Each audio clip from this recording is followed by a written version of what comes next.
Hello everybody! Actually, I'm just making a short video for my Skyblock that I'm building on the Monkeys Gaming server. I kind of wanted to just show off the logistic pipe system that I was using for sorting. There's some people that haven't used it. It's actually the first time I've actually used it. So I just wanted to show off a couple of the features that I've put into this. I am going to be making a complete Skyblock series for FTB Infinity pretty soon.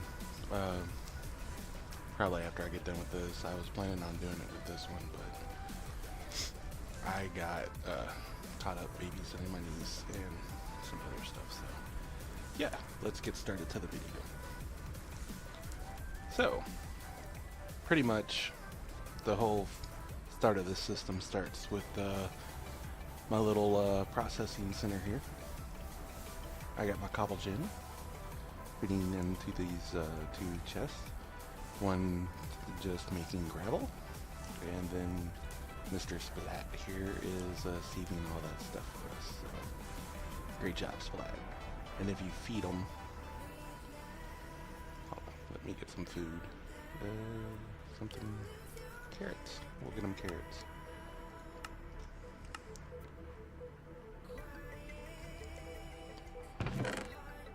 And we should be getting carrots in our chest in a second. And there they are.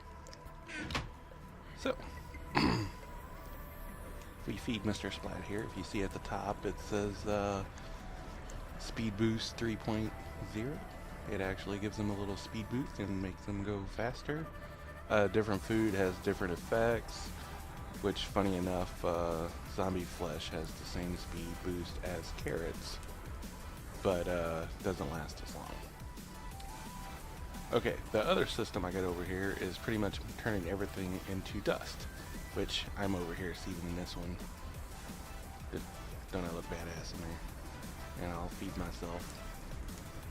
But yeah, so after it gets sieved, it goes into these logistic case MK3s, which what the MK3s do, if you right click it on it allows you to add more modules for the higher the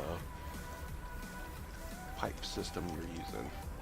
So if we put in logistics here, you have MK1 chassis all the way through 5, and then you got liquid versions of the same thing. So down here, so the first one gives you where you can add one module, like what I'm only using right here, but at the time I already had the MK3s made, so I want to use them.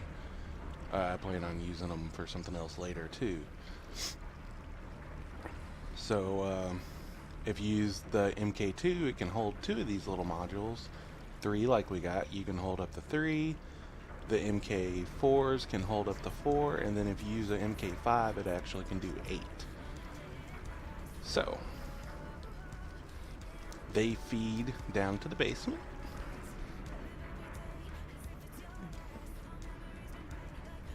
And when they get down to the basement, they get sorted over to these compact drawers that I have set up for each of the dust.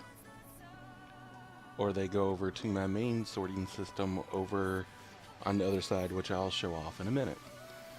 So, if it's the dust that comes in here, gets compacted into the, to the main point, then whenever it gets more than one stack in there, it forces it back out on the bottom down here. It forces it back out and brings it over to one of these 2 smelteries, which I have them separated. I'm about to make a third one, but it keeps an infinite stock of each of these ores in here. So as soon as I get more than one stack in there, it automatically pulls them out into this chest. The chest goes into the hopper, which goes into the smeltery, which comes out into the drain over here, where I have a redstone clock, which will make it pour. Then if we go to the basement, it pours into this chest and then gets pulled out by another quick sort module. The quick sort module will send it all the way over to my sorting system way over here, up to this pipe, where I have a polymorphic item sink and also a passive supplier module. I ended up moving what I was going to try to do the passive for, so I actually moved it down here, but we'll get into that in a minute. So it automatically routes it over to here.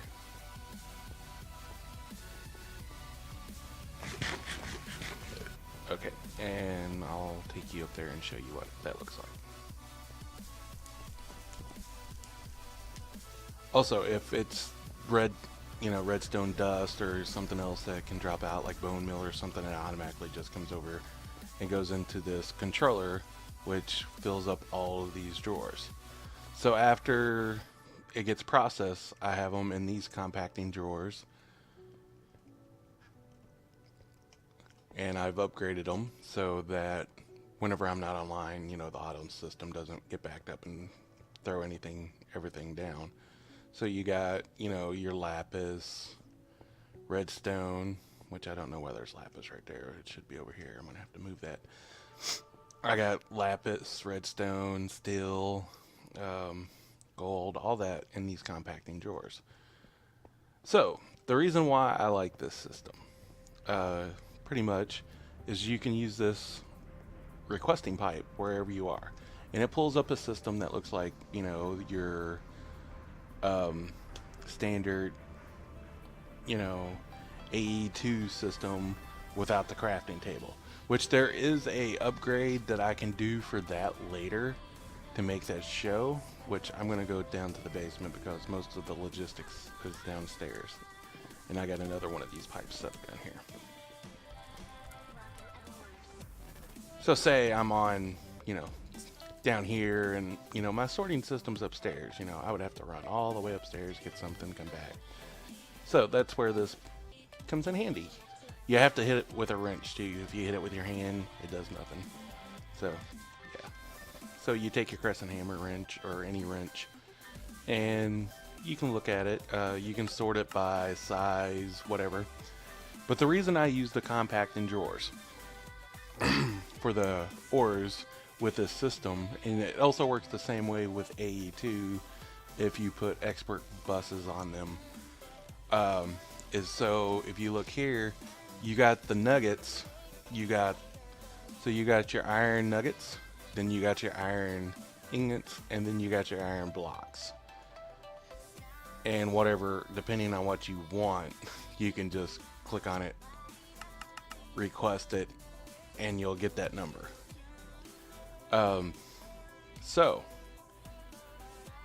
another reason why I went on and made this logistics system is, besides making it easy to do the auto smelting so I can not have to sieve all the time and then smelt and throw stuff in the smeltery, which was honestly the reason I started looking into it,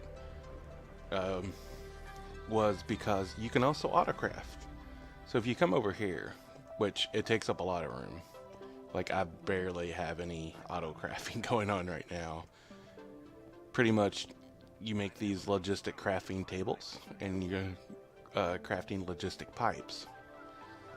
So if you click on the table, you can have one recipe in the table.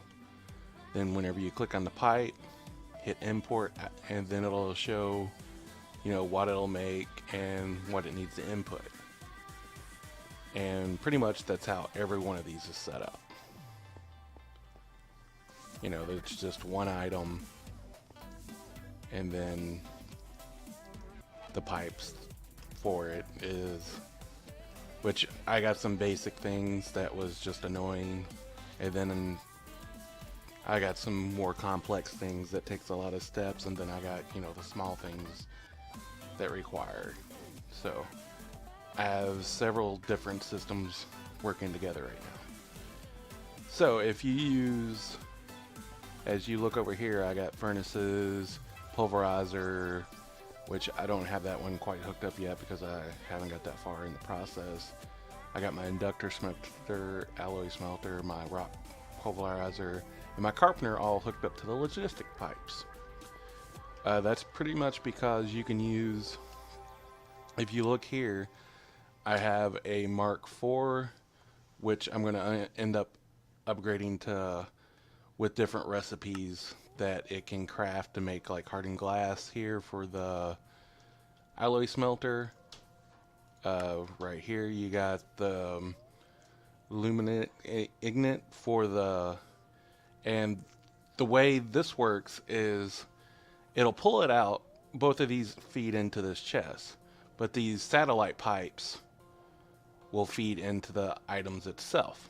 So if you look here, I got this in satellite 3, so it goes to the satellite over here, and you can change that to whatever number you need it to be. There's pretty much the same system right here. I have satellite 2, and for some reason the only machines I found that these logistic pipes won't feed into is the thermal expansion machine, so that's why there's a hopper here. I have no clue why it doesn't work, but you can plug it right into Ender IO. It'll plug right into this railcraft. It'll plug right into this carpenter.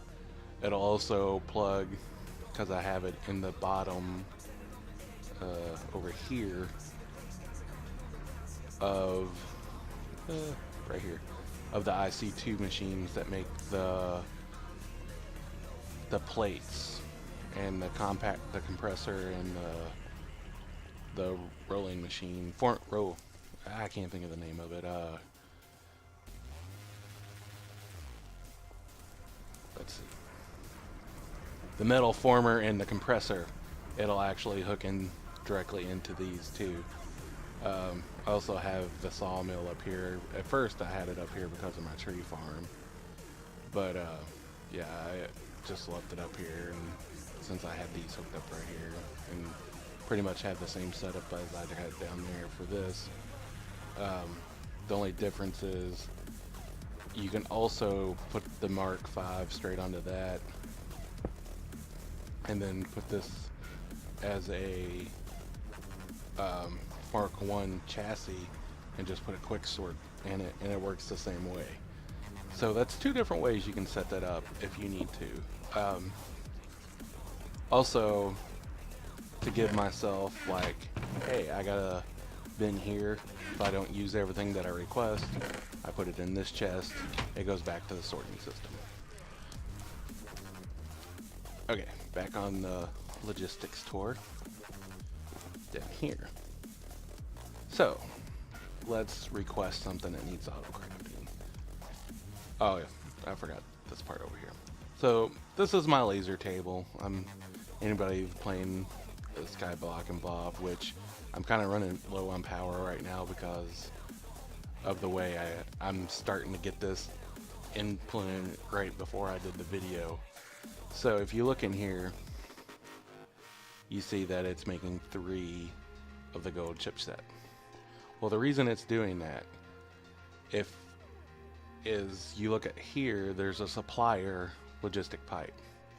So I've told this pipe that it needed to keep 32, 32, and 32 of these chips, which I'm going to end up doing it for all the chips in the future. It just, as you notice, the power is getting low because I've been using this system a lot. So if you look in here, there's 37 because I already had too many of them. There's 29 of them gold chips. It's making 2 more, which I think one just got sorted in, or should be getting sorted in. Anyways, yeah. So it's making 2 more. For some reason it's not It'll probably update here in a minute. I might have made something after it sent that request. The iron chipset, see it's at 32, and I haven't done the emerald or the diamond one yet, which I plan on doing as soon as I get enough supplies to do it. I'm also going to have it keep probably up to 10 of the basic frames. I don't need quite 32 of them, and the reason that I'm going to do that is because if I want to request something like, I don't remember which one it is, but we saw it earlier. This one.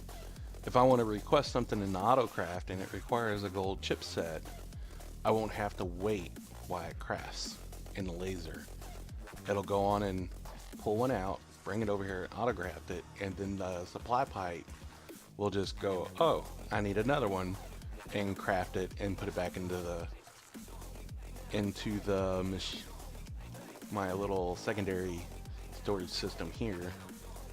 And I kind of made it a little bigger than I needed in case there was other items I wanted to do the same thing with later. So pretty much that's how you can keep a certain number. You want to have a sorted pipe, and then you just put in how many, and you put that you want it full. You can also, whenever you do this, you can put a polymorph item sync, so if you don't end up using it, you can put it back into that chest over here.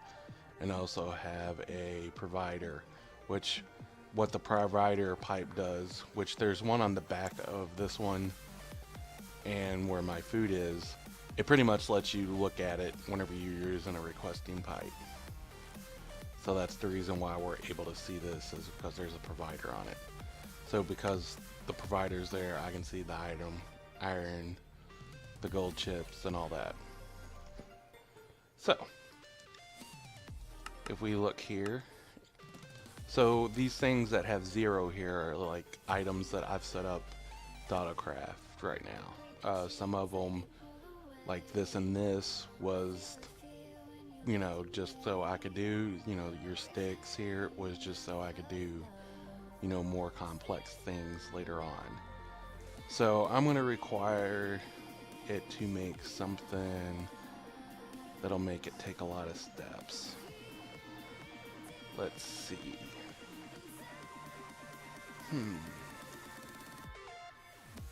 I guess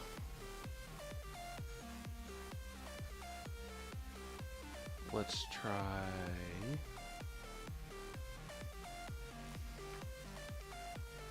we'll try to make some crafting tables. So we'll craft it. You'll see that it says that it was successful, so you'll see the items zip around and zip over here. It goes into the auto crafter because it takes more than one item to make this. It'll pull into what it needs, and that's what it's doing right now. So it's just zipping everything around, and notice there's no lag even though there's busy zipping. I'm sure if I get enough of this, it'll start lagging. Then it zips back over here to where I'm at, and I have my 20 tables. Let's see. I don't know. Let's make 10 of them. It says there I'm missing 37 emeralds. So if you're missing the supplies, it'll tell you, hey, you're missing. So I only got 3 emeralds right at the minute because I made a bunch of upgrades before I started this video. So I'm kind of short on them.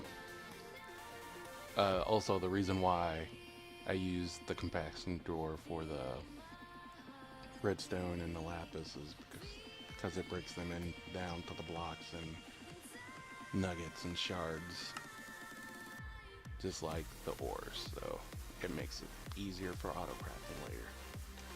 So that has been my little logistics pipe. If you want a more tutorial on how to do it, I can break it down and show you. Just like the video below and leave a comment if you want a more tutorial video. This was just kind of one to show off my little setup that I'm using right now to show, because somebody asked for screenshots and it's kind of hard to show all this in screenshots, so that's why I made the video. But yeah, please like and follow the channel. I would much appreciate it. Thank you.